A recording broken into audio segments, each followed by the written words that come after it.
Hubungan seks aman nggak pas menstruasi?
Oke, jumpa dengan aku lagi Bang Lotar di sini. Pada episode ini, aku mau ngebahas masalah menstruasi. Ada banyak pertanyaan mengenai menstruasi ya. Jadi pertanyaan menstruasi itu ada yang nanya tentang hubungan seks aman nggak pas menstruasi? Minum dingin atau minum soda boleh nggak? Jadi ada cukup banyak nih pertanyaan menstruasi. Aku gabung aja dalam satu topik di episode ini. Aku akan jelasin mengenai menstruasi ya. Nah, sebelum lanjut, aku jelasin dulu menstruasi itu apa dan kenapa bisa terjadi. Menstruasi itu dia suatu siklus yang reguler atau siklus yang rutin terjadi pada wanita setiap bulannya dengan mengeluarkan darah dan juga apa ngomongnya ya, bagian dari dinding rahim. Darah dan bagian dari dinding rahim keluar melalui bawahnya tuh vagina ya. Nah, itulah yang disebut dengan menstruasi. Siklus yang rutin terjadi pada wanita. Kenapa bisa terjadi seperti itu? Jadi aku jelasin dikit. Rahim itu tempat bertumbuhnya si bayi. Jadi pertama kalau dari pria itu ada sel sperma, ada sel telur dari wanita bertemu, mereka akan menjadi bayi, dan setelah mereka bertemu, mereka akan bertumbuh di dindingnya rahim. Nah, setiap bulan wanita itu akan membentuk dinding rahim yang lebih tebal agar menjadi tempat pertumbuhan si bayi. Kalau misalnya tidak terjadi pembuahan, tidak terjadi kehamilan, ya si dinding yang sudah menebal itu akan luruhin atau runtuhin. Apa bahasanya ya? Aku taunya luruhin ya. Jadi diluruhin lah tuh, keluarlah jaringan-jaringan dari si dinding rahim dan juga darah-darah dari si dinding rahim tersebut. Nah, itulah kenapa bisa terjadi menstruasi. Setiap bulan wanita itu pada umumnya wanita yang produktif tentunya ya, pada umumnya dia akan siap untuk dibuahi atau siap untuk memiliki bayi, memiliki anak lah. Nah, jadi itu menstruasi. Nah, ada gangguan-gangguan pada menstruasi. Ada yang gangguan menstruasinya itu darahnya tuh misalnya cuma sekitar 60-70 ml ya per hari, bisa seperti itu. Tapi pada suatu kondisi tertentu darahnya itu bisa banyak banget. Tiap 1 jam atau tiap 2 jam ganti pembalut, saking banyaknya darahnya. Nah, ada lagi gangguan menstruasi itu menstruasinya banyak banget, bukan banyak ya, maksudnya apa ngomongnya ya, lebih cepat terjadi. Normalnya menstruasi itu terjadi setiap 21 sampai 35 hari. Nah, mungkin baru seminggu menstruasi, baru 7 hari dia menstruasi lagi. Ada gangguan seperti itu. Nah, ada juga gangguan menstruasi yang nyerinya tuh hebat banget. Aduh, sakit banget nyerinya. Lebih parah daripada nyeri-nyeri yang sebelumnya. Bisa terjadi seperti itu. Bisa juga menstruasinya jadi melambat. Yang mestinya setiap bulan, 3 bulan sekali dia menstruasinya, atau 4 bulan sekali. Nah, jadi ada cukup banyak ini gangguan-gangguan menstruasi yang dimana penyebabnya juga bervariasi. Kalau mau tahu lebih lanjut lagi, itu ya bisa tanya sama dokter kandungan, atau mungkin bisa tanya sama aku, bisa melalui komentar atau DM di Instagram. Itu nggak masalah, aku akan jawab juga ya. Jadi jangan ragu untuk nanya. Nah, sekarang aku di sini mau ngebahas masalah mitos-mitosnya.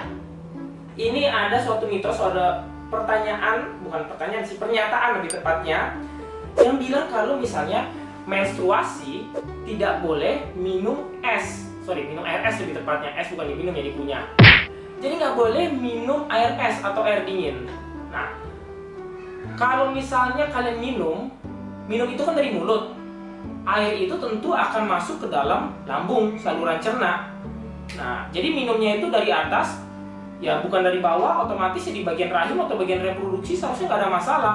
Karena katanya kalau misalnya minum es atau minum yang dingin-dingin, itu bisa membekukan darah menstruasi. Yang dimana kalau kalian minum, masuknya ke lambung, dan tidak bersentuhan sama si organ reproduksi, otomatis darahnya seharusnya tidak beku dong, tidak berhenti. Kalau emang semudah itu memberhentikan darah, ya setiap orang yang berdarah ya disuruh minum air es aja, berhenti deh semua darahnya. Jadi mitos mengenai menstruasi boleh nggak sih minum air es, itu sebenarnya boleh ya, itu cuma mitos. Kalau ada yang bilang menstruasi nggak boleh minum air es, itu mitos ya. Jadi kalian tetap aman, tetap boleh minum air es. Nah, ada beberapa minuman yang tidak boleh diminum saat menstruasi. Penelitiannya memang masih belum terlalu banyak, tapi ada beberapa ada beberapa himbauan lah untuk minuman-minuman berikut ini. Pertama, jangan minum minuman beralkohol karena cenderung menurut beberapa penelitian alkohol dapat memperparah nyeri saat menstruasi. Nah, kemudian yang kedua, jangan minum minuman berkafein. Minuman berkafein itu cenderung sebenarnya di minuman bersoda ya. Nah, di bersoda itu ada kafein sama gula. Beberapa penelitian bilangnya kalau minuman bersoda itu bisa memperparah nyeri saat menstruasi. Tapi ada lagi yang bilang saat minum minuman bersoda, menstruasi jadi lancar dan berhenti. Nah, di sini sebenarnya nih masih pro dan kontra. Jadi ada beberapa penelitian yang bilang bisa memperlancar, ada beberapa penelitian yang menyatakan kalau enggak kok, ini malah memperburuk. Nah, baiknya gimana? Ya balik lagi ke diri kalian sendiri. Kalau diri kalian masing-masing merasa enakan minum minuman bersoda, ya minum aja. Tapi kalau minum minuman bersoda ternyata bikin kayak, aduh kok aku jadi nggak enak ya menstruasinya, ya jangan diminum, ya simple, jangan dibikin ribet. Nah, ada lagi minuman yang namanya teh. Udah pada tahu ya teh itu apa? Jadi di teh ada suatu kandungan zat atau suatu kandungan ya zat lah kita bilang ya, namanya tanin. Itu dipercaya bisa menurunkan produksi dari zat besi.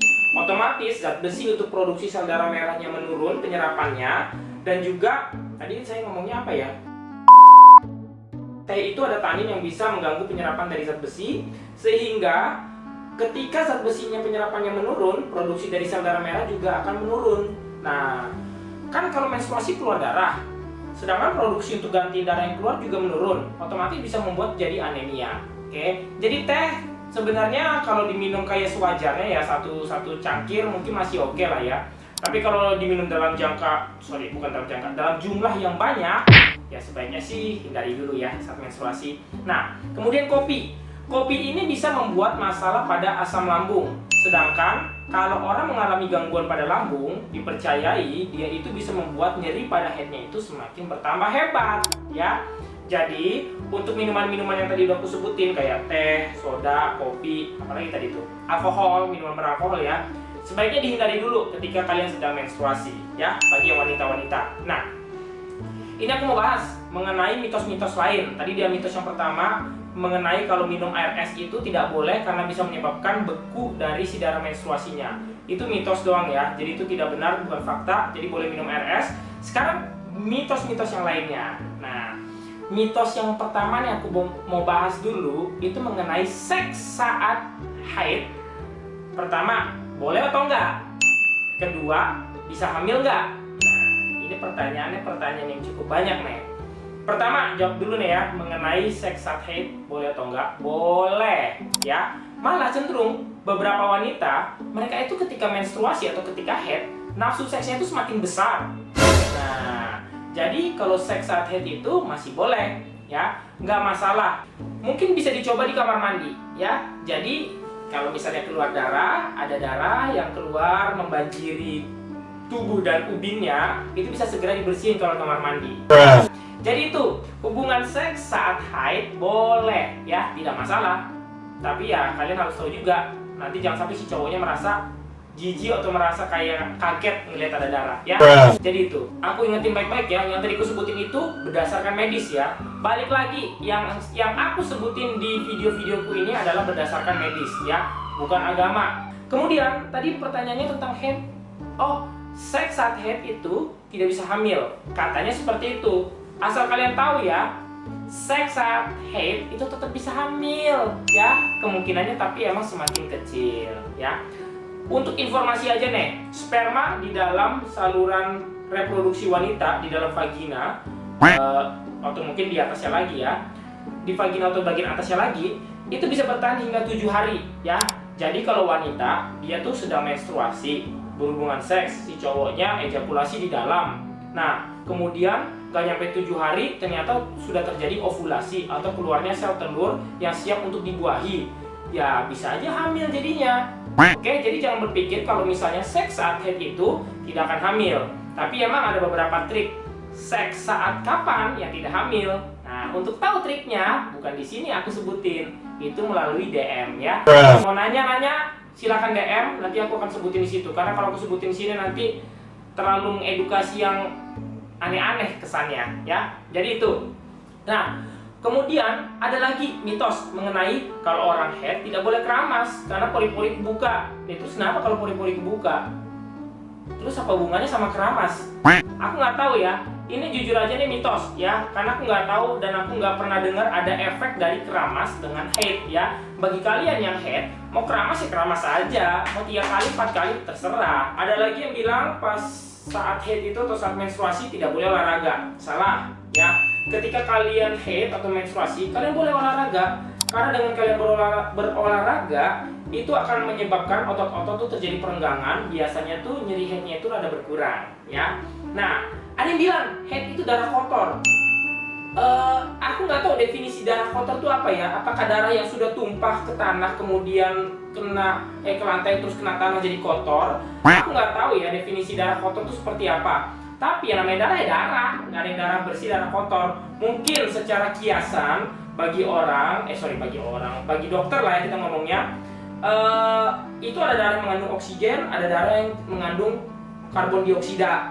Nah darah yang keluar sampai masuk ke jantung, mungkin itu kali kalau kita bisa bilang darah bersih, darah kotor. Tapi kalau dari haid itu ya nggak ada istilah darah kotor. Haid itu darah yang ada dari tubuh kalian sendiri, yang nggak ada yang kotor-kotor ya. Mungkin lokasinya dari bawah jadi dipikir darah kotor ya. Satu lagi nih, mitos terakhir mengenai haid ya, yang saya punya listnya. Bagi kalian punya mitos-mitos lain nanti boleh sampai lagi ya. Katanya kalau haid tidak teratur itu artinya mandul. Tergantung ya, haid tidak teraturnya itu seperti apa. Kalau haid itu artinya kan wanita tersebut masih subur. Ya kalau misalnya tidak teratur artinya kayak 7 bulan sekali, 8 bulan sekali, ya otomatis kesuburannya itu semakin menurun emang, betul gitu. Tapi ini cukup luas ini, bahasan mengenai haid tidak teratur itu artinya mandul. Jadi kalau ada yang punya masalah haid tidak teratur dan merasa dirinya mandul, konsultasi deh sama dokter kandungannya atau mungkin bisa komen aja atau bisa DM lah ya. Nanti bisa aku tanya lagi lebih lanjut biar bisa aku jelasin itu artinya mandul atau emang gangguan haid atau gangguan menstruasi yang ya pada umumnya terjadi ya. Nah, jadi itu mitos-mitos yang aku punya, list-list yang aku punya selama ini. Kalau bagi kalian yang punya list-list lain atau pertanyaan lain, jangan ragu untuk komen ya di bawah ya. Komen, nanti akan aku bikin lagi episode mengenai haid. Dan kalau cukup banyak ya aku bikin video di YouTube lagi. Kalau misalnya cuma 1-2 ya aku akan jawab seperti biasa di Instagramnya seterusnya.productions pakai S ya. Nah, yang terakhir jangan lupa untuk bagi kalian semua yang di sini subscribe, nyalain lonceng notifikasi, bagiin ke orang-orang, mau di like, mau di dislike, terserah, suka-suka ya. Nah, karena kita mau menyambut bulan suci Ramadan, pada video berikutnya khusus aku akan membuat suatu video mengenai bagaimana sih tips-tips atau ya tips-tips kesehatan lah ya seputar menjalankan ibadah puasa agar ibadah puasanya pun lancar, ibadahnya lancar, fisik tidak terganggu, ya akhirnya lancar-lancar aja gitu. Oke, jadi jangan lupa untuk kalian semua nyalain lonceng notifikasi, nantikan video berikutnya dan sebarkan ke orang-orang. Oke? Sampai jumpa lagi di video berikutnya bersama aku lagi dengan Bang Lontar di sini di seterusnya.productions. Bye bye.